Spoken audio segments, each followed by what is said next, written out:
तो जैसा कि मैंने कहा था कि हम लोग अगले वीडियो में शुरू करेंगे मगध के बारे में। तो आइए इस वीडियो से हम लोग स्टार्ट कर लेते हैं बिहार का हिस्ट्री, जिसमें हम लोग पढ़ेंगे इसमें मगध के बारे में। तो जो मगध वंश है इसका हम लोग को जो शुरुआत मिलता है वो 600 BC में मिलता है। और जो सबसे पहला वंश इसमें मिलता है हम लोगों को वो है बृहद्रथ डायनेस्टी, बृहद्रथ वंश।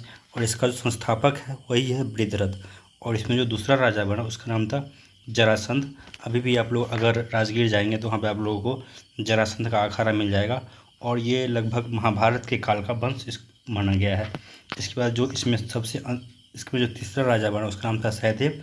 और अंतिम जो राजा बना है उसका नाम है रिपुंजय। क्योंकि ये महाभारत काल का वंश है तो इसके बारे में कुछ ज़्यादा जानकारी अभी भी प्राप्त नहीं है। और इस वंश को जो डिस्ट्रॉय किया, बर्बाद किया, वो किया बिंबिसार ने। उसका इसने शुरुआत किया हर्यंका वंश का। उसके बाद ये जो सोर्स है इसका ऋग्वेद, कि ऋग्वेद में ऐसा कहा गया है कि बृहद्रथ ने ही इस वंश की स्थापना किया था। तो इसमें आप देखते हैं हम लोग अगला वंश जो है हर्यंका वंश। और यह चला 544 से 412 BC तक। और इसका स्थापना किया बिंबिसार ने। और बिंबिसार समकालीन था भगवान बुद्ध का, और भगवान बुद्ध का ये फॉलोअर भी रहा। इसने अपना राजधानी बनाया राजगृह को, इसे गिरिराज के नाम से भी जानते हैं। और इसने अटैक किया अंग पे, और इससे उससे वहाँ से शादी का रिश्ता बनाया। ये attacking and taking it to his kingdom में अपने मिला लिया। उसके बाद फिर इसने अगला शादी किया कौशल देवी से, जिससे इसको दहेज में काशी प्राप्त हुआ। और जो भाई था कौशल देवी का प्रसेनजीत, उसने मतलब कि इसने जो शादी किया कौशल देवी से, तो कौशल देवी के भाई प्रसेनजीत ने इसको काशी दिया, किसे, बिंबिसार को। बिंबिसार फिर इसके बाद Bimbisara also married Chelna, daughter of Chetak. जो चेतक की बेटी थी चेलना, उससे भी इसने शादी किया। और इसकी तीसरी बीवी भी थी जिसका नाम था खेमा। और इससे बिंबिसार के बारे में सबसे ज़्यादा एक क्वेश्चन यही पूछा जाता है कि इसका राजवैद्य था जीवक, जिसको इसने अवंती नरेश चंद्र प्रदोत का इलाज करने के लिए भेजा। और चंद्र प्रदोत को पीलिया हो गया था। बिंबिसार का पुत्र था अजात शत्रु, जिसको इसने अंग का बनाया था राजा।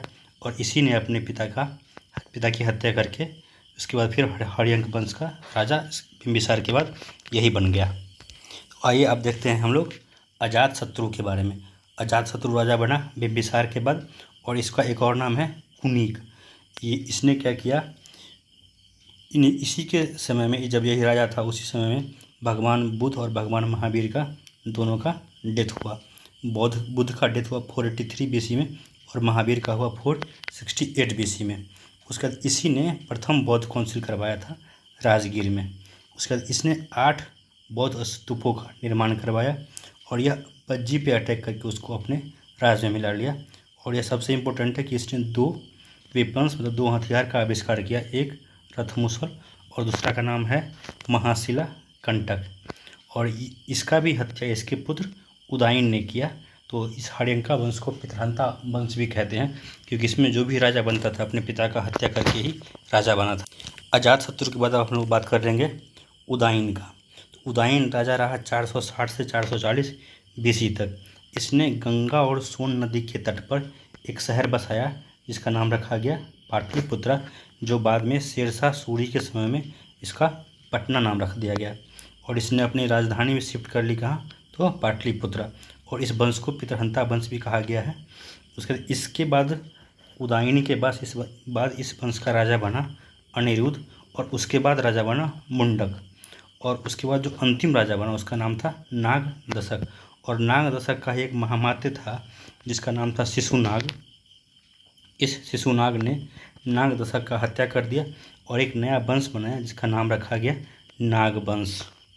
आइए अब हम लोग बात कर लेते हैं नागवंश के बारे में। तो इसका जो स्थापना किया गया, इसके जो फाउंडर थे वो 2 शिशुनाग थे। उसका इसने क्या किया, अवंती पर आक्रमण करके प्रदोत वंश का अंत कर दिया और इसे मगध में मिला लिया। और इसी ने अपनी राजधानी बनाई वैशाली को। और इसका जो लास्ट रूलर बना नागवंश का उसका नाम था कालाशोक, जिसे हम लोग काकवर्ण के नाम से भी जानते हैं। अब बात करते हैं हम लोग कालाशोक के बारे में। कालाशोक के समय में ही दूसरा बौद्ध काउंसिल कराया गया था 383 BC में। और इसने अपनी राजधानी को बदल के कर लिया फिर से पाटलिपुत्रा।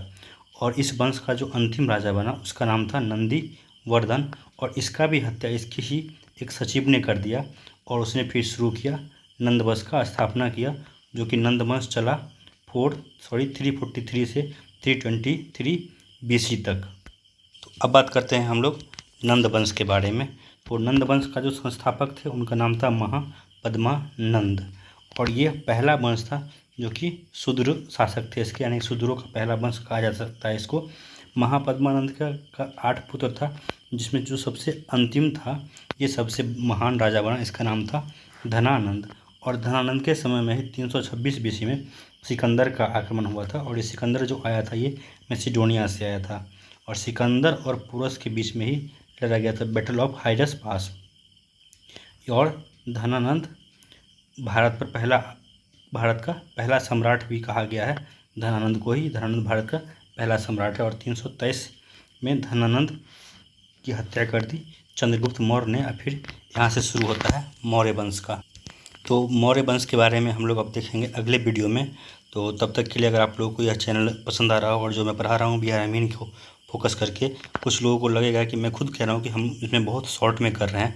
जब डिटेल में हम लोग पढ़ेंगे दरोगा के लिए या फिर BPSC के लिए, तो हम इसमें बहुत डिटेल में इस चीज़ को पढ़ेंगे, हर चीज़ को मैं अच्छे से एक्सप्लेन करूँगा। और अभी अमीन के एग्ज़ाम में समय भी बहुत कम है और पढ़ना बहुत ज़्यादा हम लोगों को है, तो मैं अभी हिस्ट्री में कम से कम बिहार तो पूरा करा ही दूंगा, बिहार का हिस्ट्री, बिहार का ज्योग्राफी, बिहार का पॉलिटी।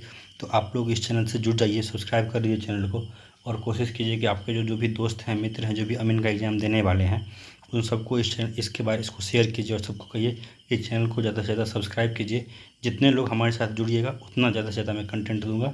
और अमीन ही नहीं, अमीन के बाद SSC GD, बिहार दरोगा, बिहार पुलिस, बिहार SSC, इसके बाद फिर BPSC, सभी एग्ज़ाम के लिए आपको इस चैनल से कंटेंट लगातार मिलता रहेगा, वीडियो मिलता रहेगा, उसके बाद PDF मिलता रहेगा, टेस्ट सीरीज मिलता रहेगा ग्रुप में। तो आप लोग इस चैनल को सब्सक्राइब कर लीजिए और इस चैनल से जुड़े रहिए। धन्यवाद।